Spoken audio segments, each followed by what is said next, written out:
What's up, everybody? Welcome back to Twisted Life of TV. I am Poetry. You are here for the continuation of the month-long videos. Basically, for the whole month of October, I will be posting up a video every day from various topics at various times of day, various lengths of video. If you're new to this channel, go ahead and subscribe. I'm trying to encourage more engagement on the channel, get the energy built back up, so when we start for our TV reviewing season, which we'll be reviewing Power, Raising Canaan, and I will be reviewing Berlin, Money Heist Berlin. So far I know those two shows that I plan on reviewing starting the late fall winter season. Other than that, I will be keeping up with politics, trying to go over some of these things and keep them in layman's terms, baby, because I'm not a political pundit, I'm not a political analyst. I am a former small-time journalist, but it was for a university paper. That's what it was, a university paper. Although I did write short columns for other local newspapers, but they were like, respond to letter type of columns. Okay. Anywho, this is my first day having to be at work officially at 8:30, and why am I leaving late? Railroad tracks. I tried to put the stabilizer on the videos, try to keep the video more stable, so hopefully that's working. What I'm going to talk about today is, I posted it on the community board. There was a Fox News host that was suggesting, in order for people to do things the way you want them to do, when the other party is not bending, is to have violence. The only way to achieve peace is through violence. It was the rhetoric that was being spilled, but all the other language that was around it was basically suggesting that people take up arms against one another if you have a different point of view politically, because this is all about politics. It's all about the GOP versus the GOP MAGA versus the Dems versus the far right far left liberals. It's basically what it is. So go ahead over to the community board, watch that video. It's Joy Reid, one of her segments from her show. I'm not going to get into it too deeply, other than to say, I've been saying for years that this is the modern day Gilead. The MAGA GOPers are the modern day sons of Jacob. And I know we like to say that the Handmaid's Tale TV show is a fictional show, but if you knew anything about Margaret Atwood as the writer and her talking about the Handmaid's Tale, she stated that when she put that book together, which was umpteen years ago, I want to say in the early 70s, late 60s, early 70s, is when the original book, was it 86? I used to know this by heart. It was a long time ago. I want to say it was the late 60s when this book, The Handmaid's Tale, original book, first came out. I'm going to try to put my other phone up and Google it.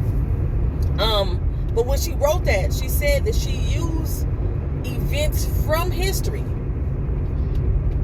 that had already taken place to create this dystopian future for that particular show. And we know that history has a tendency to repeat itself, and it seems that is what we're going through right now. It seems what we're going through right now. And myself, I know Tabitha speaks. I want to say Miss Honey spoke on it before. Hey, Miss Honey. And I'm not sure, it's not too many other black YouTubers that I'm aware of that speak towards the political topics and give opinions. But we all said back then that the movements of Donald J. Trump and the MAGAnoids or the MAGAnites or the whatever you want to fucking call them, the racist ass terrorist people, that's what I'm gonna call them, that they are mocking or they are emulating a society an authoritarian society in their movements. I talked about population control. I talked about civil war. I did talk about civil war. I said that they're trying to make sure that we have a civil war against one another. I talked about the population control. I talked about a lot of the things initially when he started to run for president. Not even when he actually got to office, but when he started to run. I was speaking on those things, and so was those other two people that I spoke on. And then, because all three of us were watching the TV series Handmaid's Tale as well, so we were able to do a lot of comparisons to things that have happened in history and at that particular time, present day, as the show was going on. So, we already know that Donald J. Trump done made friends with Putin, and who is basically trying to bring Russia back to the USSR days. And I believe that Donald J. Trump is a part of that. We already know that Putin was a part of the election tampering here in the United States. It's almost like they're trying to create a new world order based off of old world states of mind. That's a good way for me to say it. And the way that these people are moving, it has a lot of people living in fear. And I understand it's okay to be... Did you just run up on the back of me like that? I understand it's okay to be alarmed about some things. I understand it's okay to be cautious about things. Brother, what are you doing? I'm in this lane. To be cautious about things, to be on alert. But I really would suggest that people stop operating out of a fear-based mindset. Start paying attention to the alternate views of these people, and then move accordingly. Not move in fear, but move tactically and logically as far as how you propose to handle if these things start to directly affect you. Right now, people are not feeling it directly. So they're seeing it on the news. They're seeing it happen in government. They see Trump, talking about if you stole something out of a store, you're going to be shot down in the back and stuff like that. Don't China do that? I want to say it's in China. I thought it was in Hong Kong. That if you steal something, they'll chop off your hand or some shit like that. Or is that changed? If you overseas and you know, has that rhetoric changes? I haven't looked it up. So yeah, that whole type of mindset and mentality is basically to scare people. And when people are scared, they do one of two things. They either fight back or they cower. And majority of the time, people cower. That's majority of the time. And because they preserving their own life is the priority. Regardless of what type of life or they live in, this dystopian future type of situation, you know, Hunger Games type of situation. If you ever watch the show Continuum,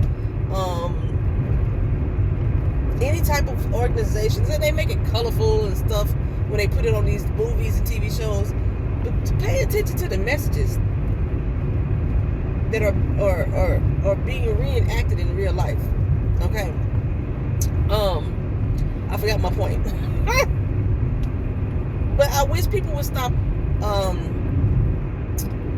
reacting out of fear, living in fear, and being alert, being cautious is not the same as being afraid. It's time for us to stop being afraid.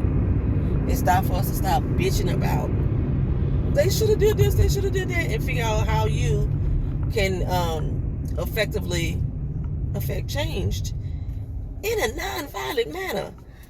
Now, I'm not necessarily a non-violent person, but I prefer to live over than, having to fight people over some political ideologies, having to fight people over trying to take control over humans again. They've essentially trying to put us back into slavery times, with the conditioning, with what's that boy name, DeSantis, conditioning people to say that, oh, slavery wasn't so bad. They got some kind of skills out of slavery.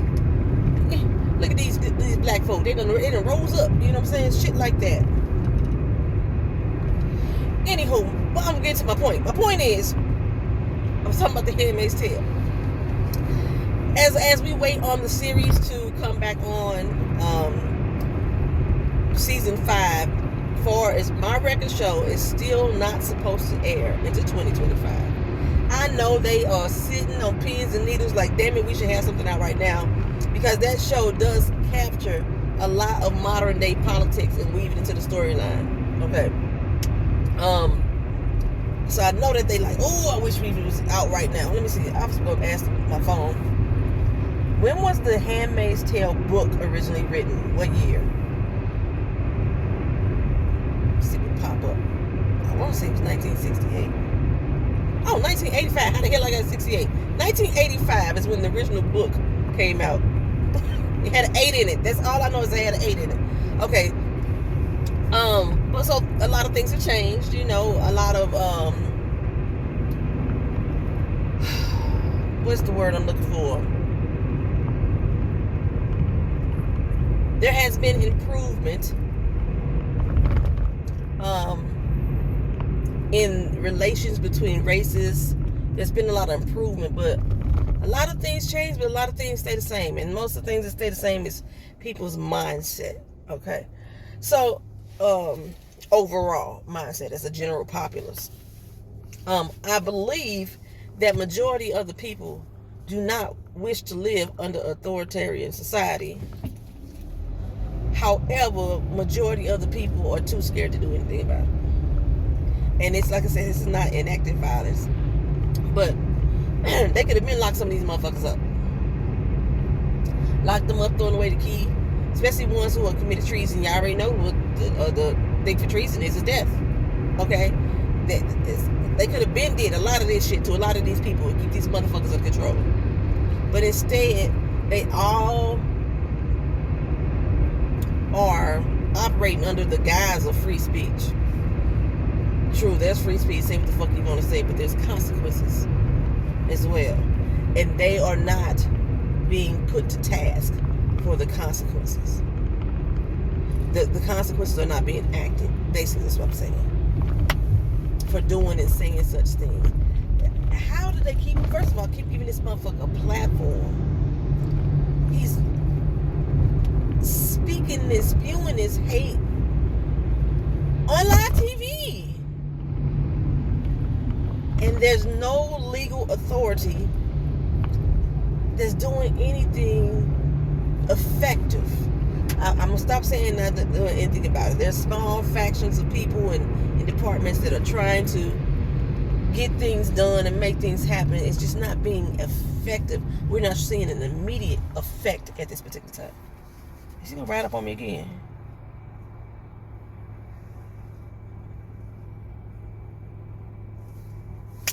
So, what I'm going to do, because I read the book, the 1985 Handmaid's Tale book. Why I keep saying 1968? You know what? I think the reason why I said 1968 is because some of the actions that happened in the book seemed like it was pre-civil rights, or like right around the civil rights era time, things like that. Like they took it from the civil rights era. But like I said, because that light was damn sure red. Because she said that she took things from history, Margaret Atwood, when she wrote this book. That's why it gives you that mindset of this is like pre-Civil War, pre-slavery type things. But keep in mind too that the Handmaid's Tale book, the historical events that she used to help write this book, is not just based on U.S. American history. It's based on worldwide history. So like I said, if you know your world history, or if you know something of world history, you can see different points in the TV show itself or in the book itself that you can say, damn, that sounds familiar, because it is familiar. Saying that, I've never seen the movie. I was going to watch the movie, the Handmaid's Tale movie, and I was going to review it years ago, and I never did. So, I'm going to watch the movie now, as soon as I can find out where it's showing on. Watch it. I might have to order it through Amazon or something like that. But I'm going to watch the movie, and I'm going to do a review. Movie reviews are pretty long if you want to capture the whole thing, you know what I'm saying? Because I could do a Handmaid's Tale review on the TV show. The episode is an hour. My review could be an hour, you know what I'm saying? So if I do a review on a 2-hour movie, this will probably be a 4-hour review. So I'm going to see how I'm going to break it down for you guys. I would like to do comparisons between that and the TV show, but my main focus is to see what things in the movie are kind of coinciding with what's going on in our political world right now here in the United States of these Americas. So be looking out for that coming up. I don't know when, because again, I gotta find the movie. It used to be on Hulu. It's not on Hulu any longer. I think it was on Amazon for a minute too. I don't know if it's still on there. I have to check. But I may just have to buy the movie off of Amazon or something like that, or like a resale site that sell it. Sit down and watch it, and then give my thoughts and points of view on the movie. But I know that I'm be doing comparisons to the TV show. Like, I already know the TV show a lot of things as far as like who these characters were initially in the book were definitely different. They were adapted for TV to make it flow more easy, to make it fit into more modern day times. A lot of that had been adapted because Moira would not have been the main character in the book. All the black people and all the lesbian people were sent to the toxic wastelands. Okay, so they weren't active handmaids or active Marthas, because we were considered unwomen, and that's where the unwomen went, was to the wastelands. And so black people, when I say we're considered the unwomen. So I already know that was like a significant change from the book to the TV show. So I want to see exactly what's going on with the movie in comparison, and then to the book, and then in comparison to like accommodate things. And I don't know, maybe it'll be a segment, maybe it'll be a Handmaid's Tale segment for me to break down all the different comparisons or structures of people. But again, like I say, this as far as the TV show itself, as far as I know, it's not due to come back on into 2025. They haven't even started trying to produce it. I don't even know where they was at the stage at the writer's table when the writer's strike happened and the actor's strike happened. I don't even know how far along they were, you know. But season 5 of The Handmaid's Tale is going to be the final season of that current franchise, and then we're going to get the Testament. The Testament happens 20 years after.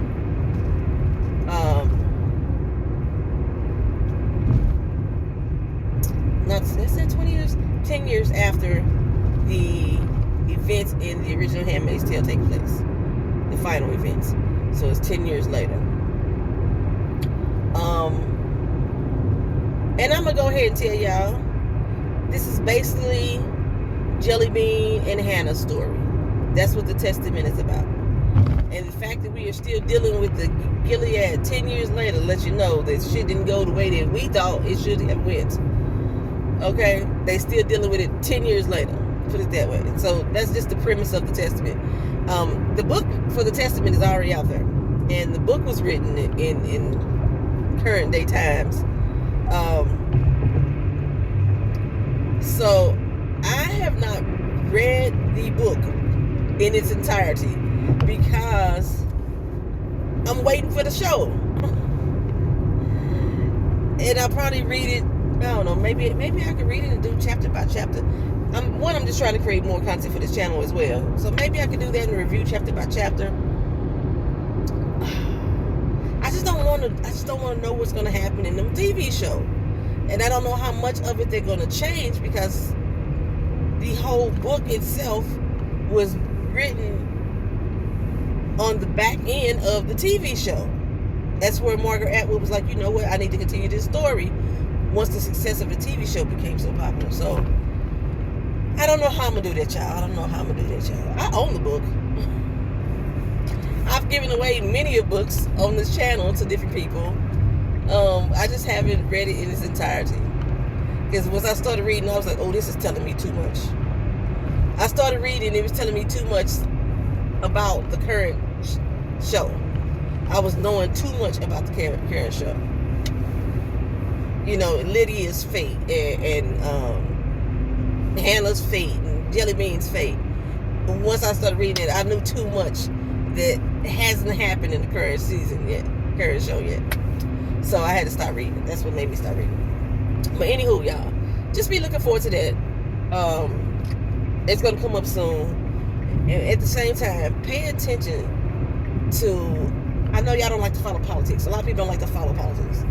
This is not just about politics. This is about our way of life and how these decision makers could affect our way of life. How the rhetoric that a lot of people are speaking that are in these high positions of authority, who has these platforms to broadcast to thousands and millions of people, how that can directly affect your way of life. You could be walking down the street one day and then somebody think that you ain't got a right to be here because of whatever reason, because of how you vote or who you support or how your clothes fall off your shoulders, how you wear your hair, you know what I'm saying, whether or not you got a wound, things like that. Just regular old motherfuckers on the street decide that they could just come out and enact their authoritarian justice on you based off of what these people in the higher ups are saying. So you got to be mindful. Not be scared. Be mindful. Be cautious. Be alert. Be knowledgeable. Arm yourself with knowledge, if nothing else. All right, y'all. Let me get to work. I'm almost there. Thank y'all for watching. See y'all in the next video. Peace.